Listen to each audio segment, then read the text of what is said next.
My name is Valerie.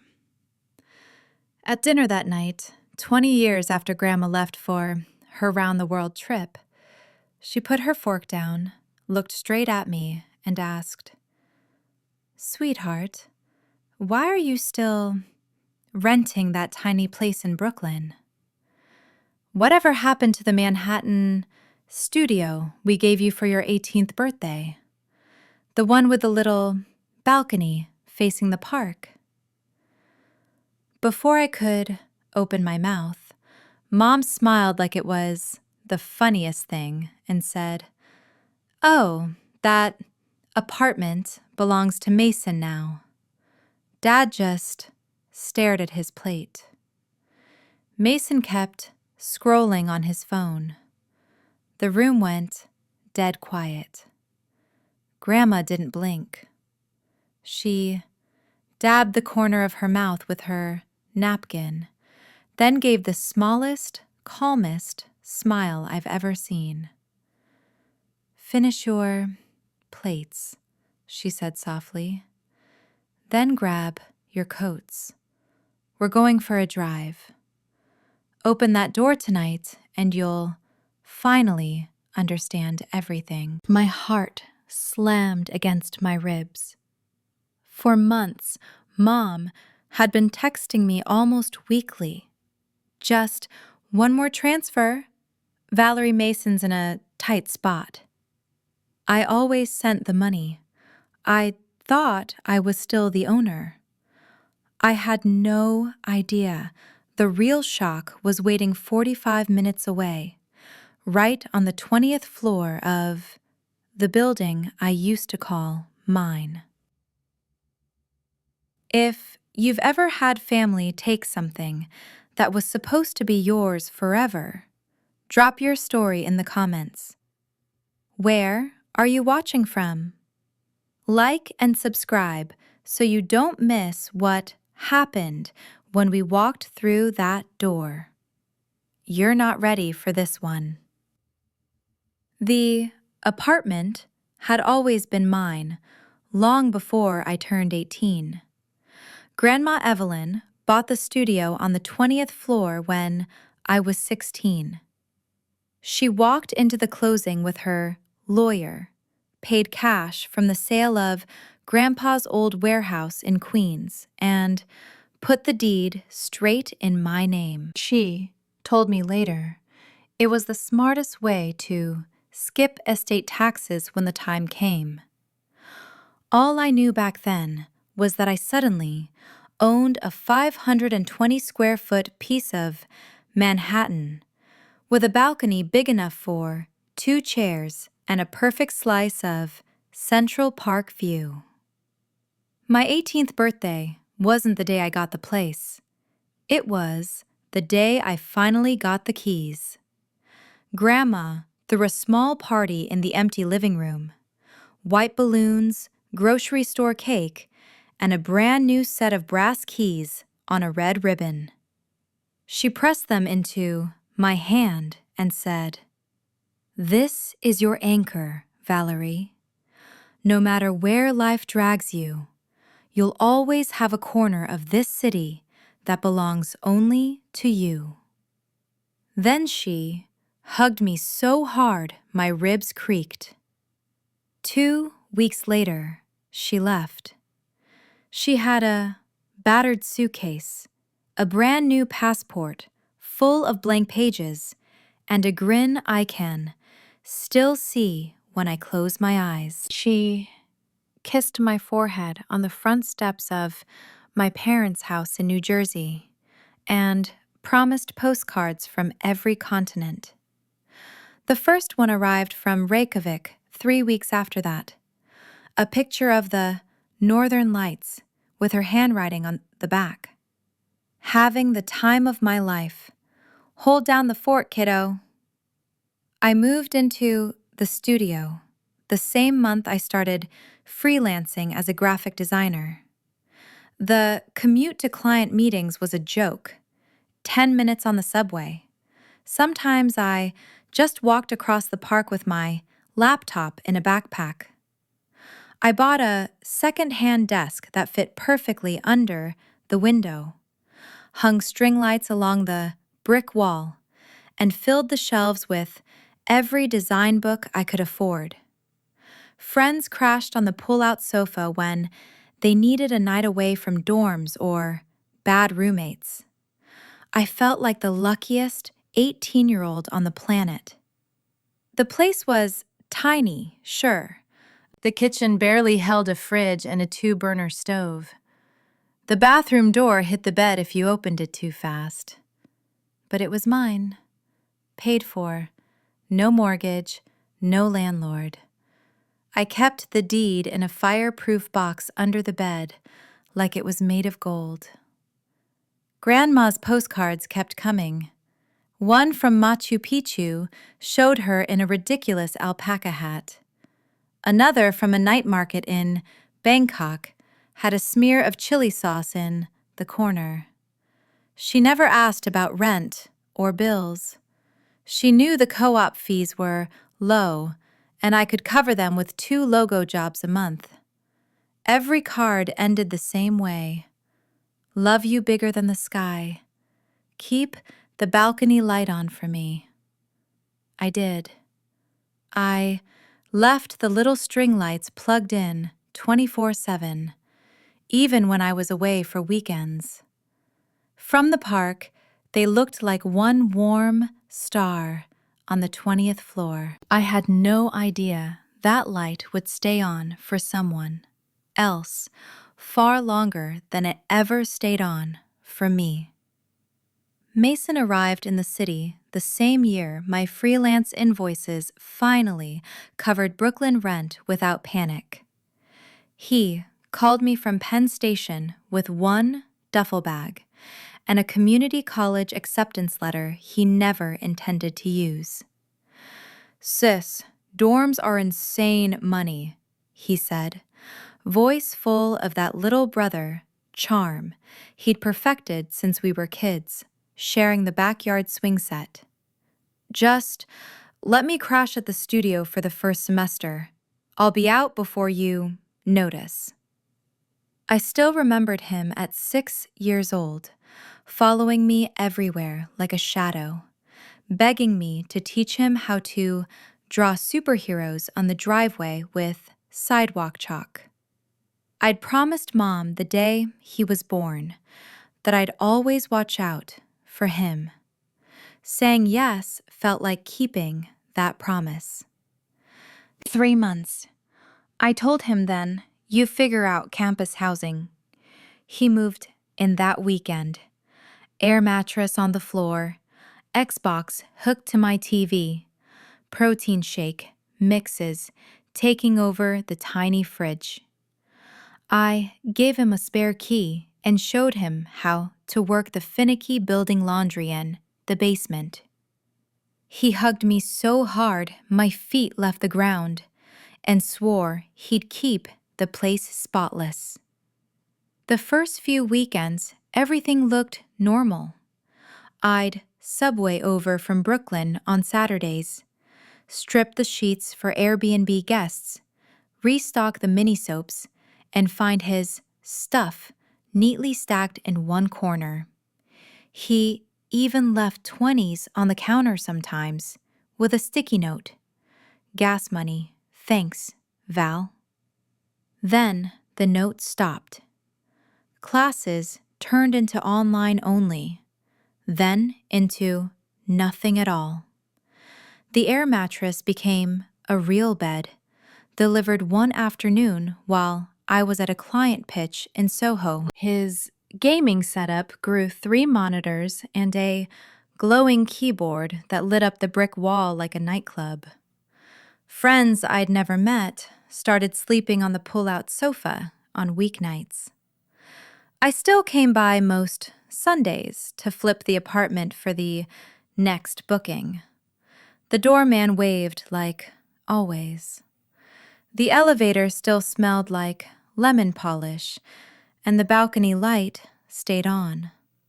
Mason would be sprawled on the couch, in sweatpants, shouting at football games on the TV, waving when I walked in. "Hey, you're the best sister ever," he'd say, barely looking up. I believed him. My own work exploded that year.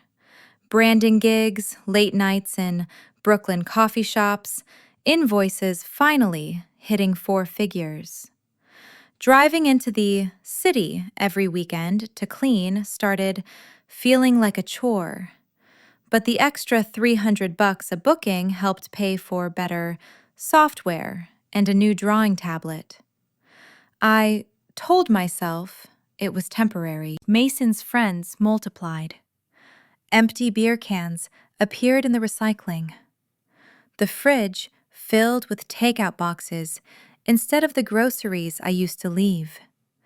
Once I found a girl's glittery heel under the bed while vacuuming and just laughed it off. College phase, right? Mom called every couple of weeks, asking how her baby boy was settling in. I'd say fine, he's keeping the place tidy enough. She'd laugh and tell me I was such a good big sister. Dad never asked questions. He just sent random Venmos labeled pizza, money for the kids. I kept the Airbnb listings active because the cash flow smoothed out slow months. Guests left 5-star reviews about the view and the cozy vibe. They never mentioned the Xbox controllers or the faint smell of weed that started lingering no matter how many candles I burned. Mason changed the Wi-Fi password once and forgot to tell me until a guest complained. Another time, the super texted about noise complaints at 2 in the morning. I handled it all from Brooklyn, wired him extra for utilities, and reminded myself only a few more months. He never left. By the time I realized the 3-month deal had quietly turned into 3 years, the apartment didn't feel like mine on the weekends anymore. It felt like I was the one visiting. One Saturday night, I drove over the bridge into Manhattan to get the studio ready for a week-long corporate booking. I let myself in with the spare key the doorman keeps for me and stopped dead in the doorway. My winter coats were gone from the hall closet. The built-in shelves that used to hold my old portfolios and design awards now displayed Mason's sneaker collection in neat rows. The drawer where I kept spare linens was stuffed with his hoodies instead. He shuffled out of the bathroom in boxers, rubbing his eyes. "Oh, hey. Mom said it was cool to use the extra space." I opened the bedroom closet, empty. Not one hanger with my clothes. Just his jeans and jerseys taking up every inch. "Where's my stuff?" "Mom came by last month and boxed it up," he mumbled. "Said you never wear any of it anymore, and I needed room for my gear." I stood there, staring at the bare rod where my dresses used to hang. Something cold settled in my stomach, but I swallowed it. He was still my little brother. That same week, the texts from Mom started. "Mason lost his part-time gig. Can you spot him? $800 till next paycheck." "Mason's car got towed. $450 to get it out. Pretty please." "Mason's phone bill is overdue. They're shutting it off just this once."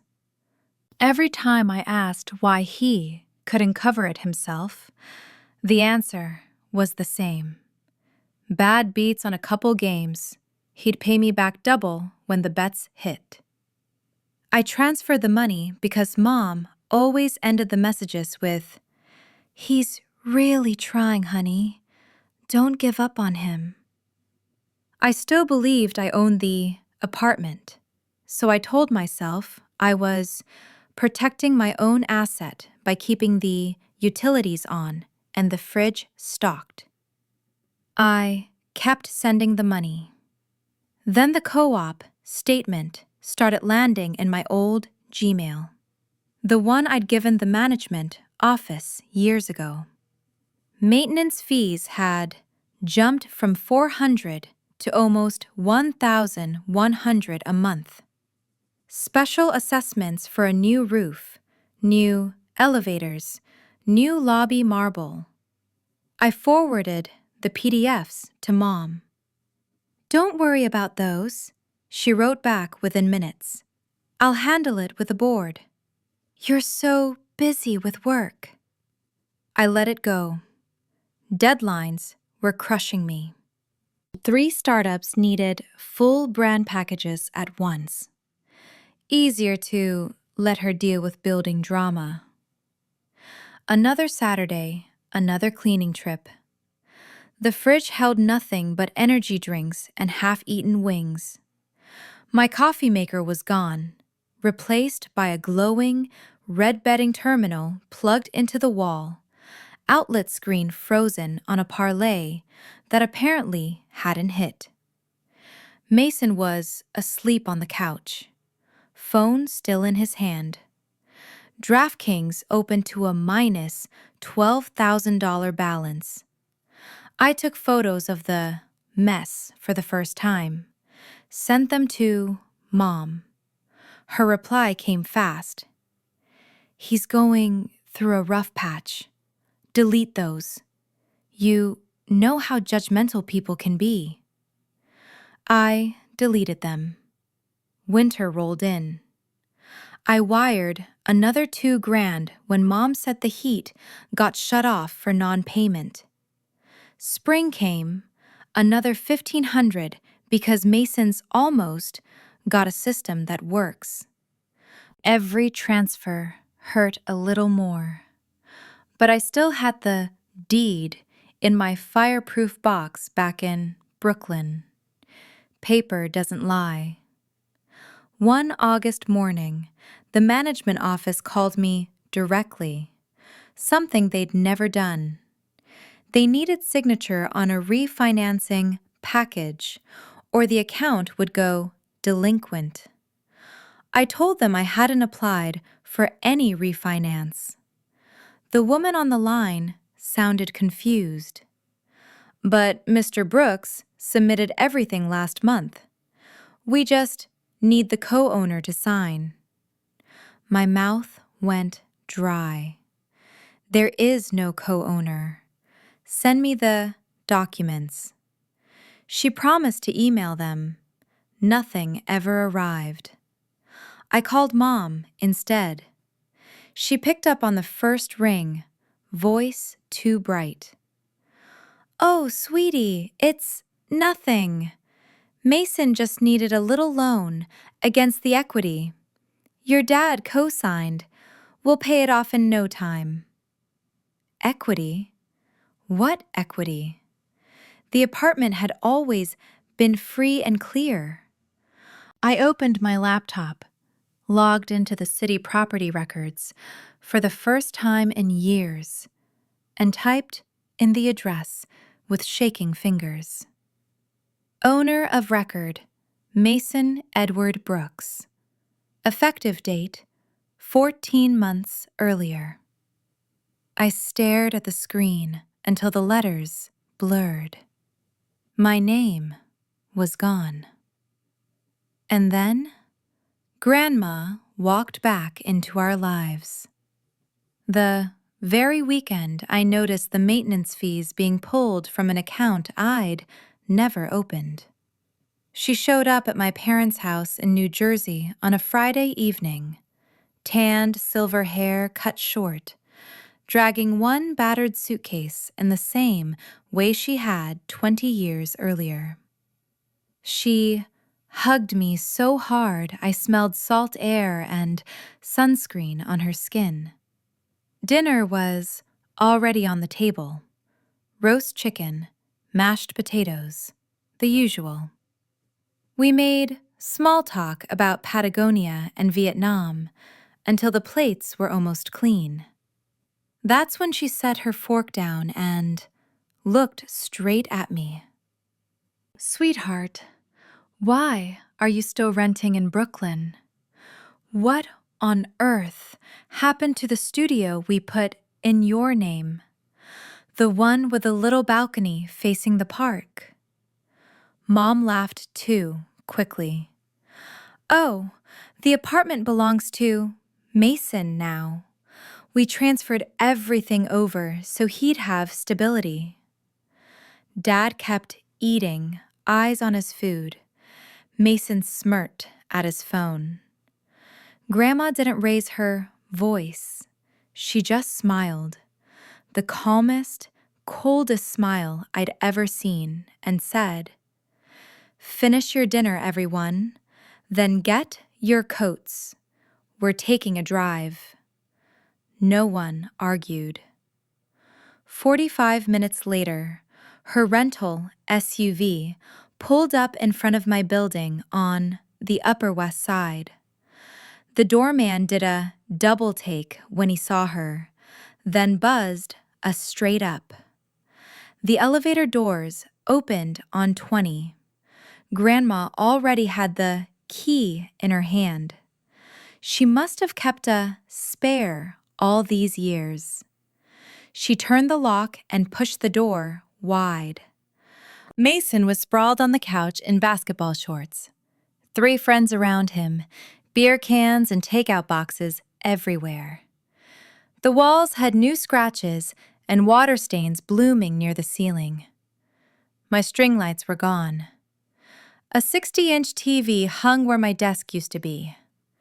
The room smelled like old pizza and weed. He bolted upright. "Grandma, what the hell?" She stepped inside, heels clicking on the hardwood, and dropped a thick folder on the coffee table. Photocopies fanned out like playing cards. The forged deed. The notarized signature that wasn't mine. 2 pages over bank statement showing 2 refinances and a home equity line totaling $620,000. Every pair of eyes went to the papers, then to Mom and Dad, standing frozen in the doorway. Grandma's voice stayed quiet, almost gentle. "Explain." Mom started stammering about helping Mason get on his feet, about interest, rates, and family support. Dad muttered something about protecting the asset for the next generation. Mason just stared at the floor. Grandma turned to me, eyes sharp. "Did you sign any of this?" I shook my head. My throat wouldn't work. She nodded once, then looked back at my parents. "You had my granddaughter's property put in his name without her consent. You let him mortgage it twice. And you," she pointed at Mason, "turned the home I gave her into a bookmaker's crash pad." Silence. Even Mason's friends stopped breathing. Grandma picked up her folder, tucked it under her arm. "Pack an overnight bag, Valerie," she said to me.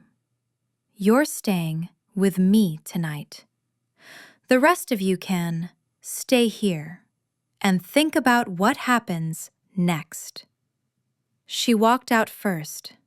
I followed, legs shaking behind us. Mom finally found her voice. "Evelyn, you're overreacting. Grandma didn't break stride." "No, Diane, I'm just getting started." The elevator doors closed on their faces. The next morning, Grandma texted me an address for a tiny cafe 2 blocks south of the park. I walked in and spotted her at a corner table with a sharp-eyed woman in a navy blazer. Grandma stood, pulled me into another hug, then gestured to the seat across from them. "Valerie, this is my sister, Aunt Clara. She spent 40 years handling Manhattan real estate law before she retired to Florida." I called her the day I got the first bank letter. Aunt Clara shook my hand firmly, slid a thick accordion folder across the table, and got straight to business. "First thing," she said, opening to a highlighted page from the New York City Acura's system. "Here's the deed transfer, recorded when Mason turned 21. Your signature is on page 3. Look closely." She laid my old driver's license photo next to the document. The loops on the V were wrong. The tail on the Y was too long. I felt the blood drain from my face. "Forged," Aunt Clara stated. "And the notary who stamped it, Harold Grayson. He and your father golfed together every Sunday at Ridgewood Country Club. Conflict of interest the size of Texas." Grandma poured me coffee from the carafe while Clara kept flipping pages. "After the fake deed, your parents co-signed 2 loans against the property. First was a cash-out refinance for $380,000, closed 18 months ago. Second was a home equity line of credit, $240,000, drawn in chunks over the last year. All funds went straight into Mason's brokerage accounts. The bank statements showed transfers to FanDuel, DraftKings, and 3 offshore books." She tapped a red-lined notice. "Current balance owed, $622,119. The lender filed a notice of default 61 days ago. Foreclosure auction is scheduled in 59 days unless the full amount is paid." I stared at the numbers until they swam. Grandma reached over and closed the folder. I forwarded everything to Clara the moment that first overdue notice landed at my old mailing address in Queens. I've been on the phone with her almost daily since I landed at JFK. "We're not guessing here, honey. We know exactly what they did." Aunt Clara leaned in, voice low but steady. "The good news, forged deeds are void from the moment they're recorded. New York law is crystal clear on that. We file a quiet title action to cancel the fraudulent transfer, then a separate fraud claim against the notary and anyone who knowingly participated. The bank's liens attach to Mason's name, not yours. Once the deed is voided, your parents are personally liable because they signed as guarantors." She pulled out a legal pad, already covered in neat handwriting. "I've drafted the complaints. We can file electronically Monday morning. Discovery will force them to turn over every bank record, every text message, every Venmo. They'll drown in paper before they ever see a courtroom." Grandma squeezed my hand. I kept every original document in a safe deposit box in Zurich. The 2005 deed with only your name, the gift letter, the closing statement showing cash purchase. Nothing they filed can stand against that. I finally found my voice. "How much will all this cost?" Clara waved it off. Pro bono for family. I never liked Diane's enabling anyway. Consider it my welcome home gift to my favorite niece. Grandma smiled for the first time since the night before. We're taking your home back, Valerie, and we're doing it the right way through the courts, so no one can ever touch it again. I looked out the cafe window at joggers circling the reservoir, steam rising from my untouched coffee. For the first time in years, the knot in my chest started to loosen. I hired my own litigation attorney that same week, a shark named Lauren Park, who specialized in real estate fraud. We filed 2 complaints the following Monday in New York County Supreme Court, a quiet title action to void the fraudulent deed, and a separate fraud on deed lawsuit naming Mason both parents and the crooked notary as defendants. Aunt Clara stayed on as consulting counsel. Lauren handled the courtroom. The harassment started immediately. Mom left 16 voicemails the first day, voice cracking between tears and rage. You're destroying your brother's future. If you go through with this, we'll lose the house in New Jersey. How can you do this to your own family? Dad sent long text about blood being thicker than property lines. Mason alternated between begging and threats. I'll pay you back everything once my system hits. I swear. Drop the suit, or you'll never see any of us again. I stopped answering and blocked their numbers one by one. Grandma changed her phone too, just in case. Discovery dragged 11 brutal months. Lauren subpoenaed every bank record, every sports betting statement, every text thread. The paper trail was devastating. Screenshots of Mom wiring Mason $30,000 the day after a refinance closed. Dad emailing the notary a scanned copy of my old signature for reference. Mason bragging in group chats about free money from Big Sis's condo.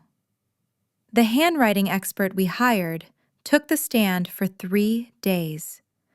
Under cross-examination, he demonstrated 27 distinct differences between my real signature and the forgery. The judge literally shook her head at the defense table. Harold Grayson, the golf buddy notary, took a plea to avoid jail and surrendered his commission permanently. Mom cried on the courthouse steps when the news cameras caught it. Mason refused to settle. He showed up to every hearing in the same wrinkled hoodie, convinced until the last minute that family loyalty would save him. It didn't. On a rainy Thursday morning, the judge banged the gavel and read the ruling from the bench.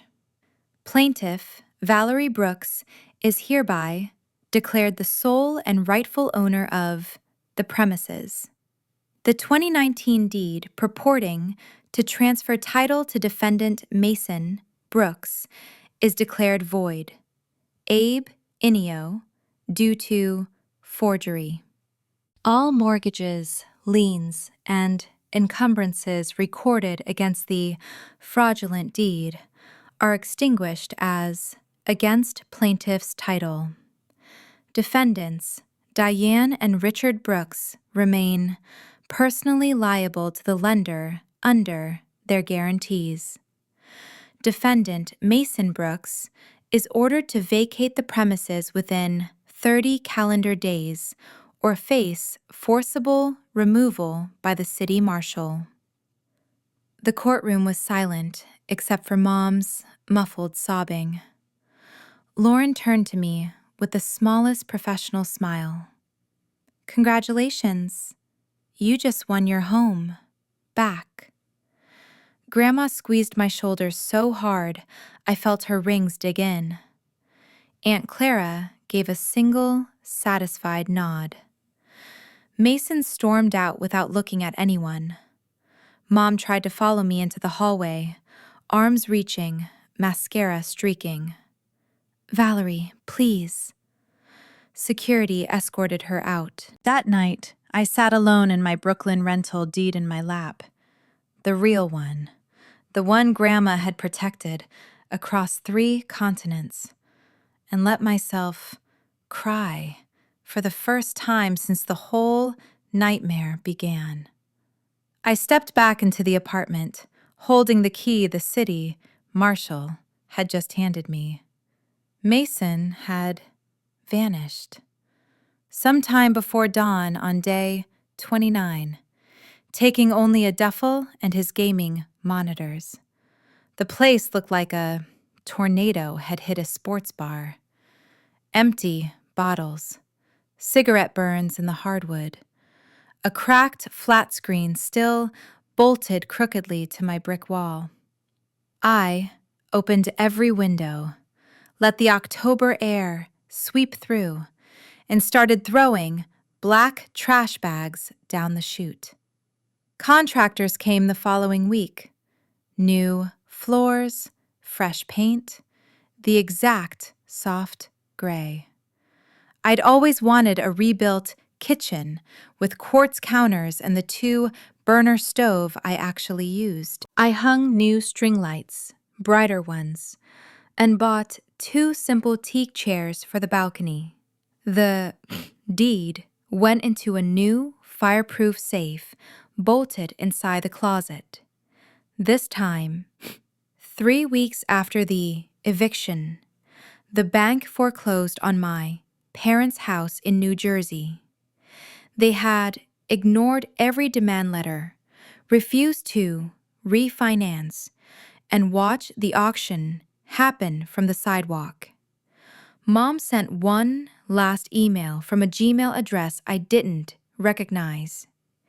"We have nowhere to go." I left it on red and blocked that too. Mason couch surfed for months, then moved into a windowless basement in Queens with 3 other guys who spent their nights on the same betting apps. I know because a mutual friend mentioned it once.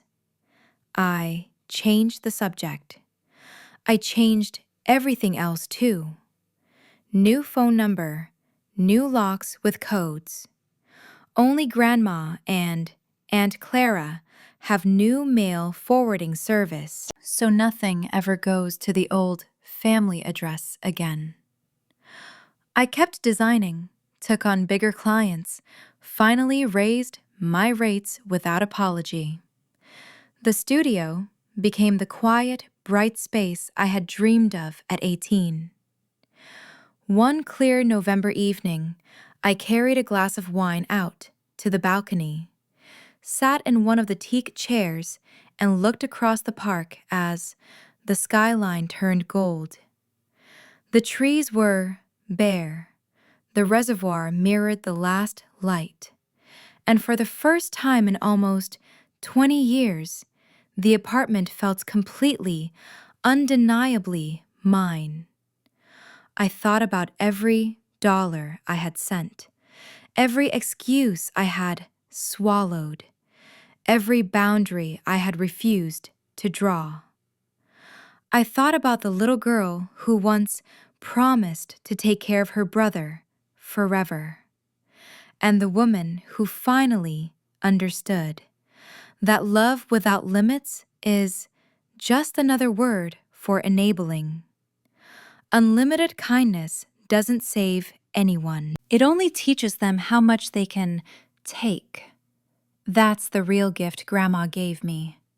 Not the studio itself, but the lesson that came wrapped in betrayal and paid for in court fees. Your peace is not negotiable. Your property is not communal. And family who treat you like an ATM when times are good will treat you like an enemy the moment you close the vault. I still get postcards from Grandma. New ones now from places she's revisiting with Aunt Clara. They always end the same way. Love you bigger than the sky. Keep the balcony light on. I do. Only now it shines for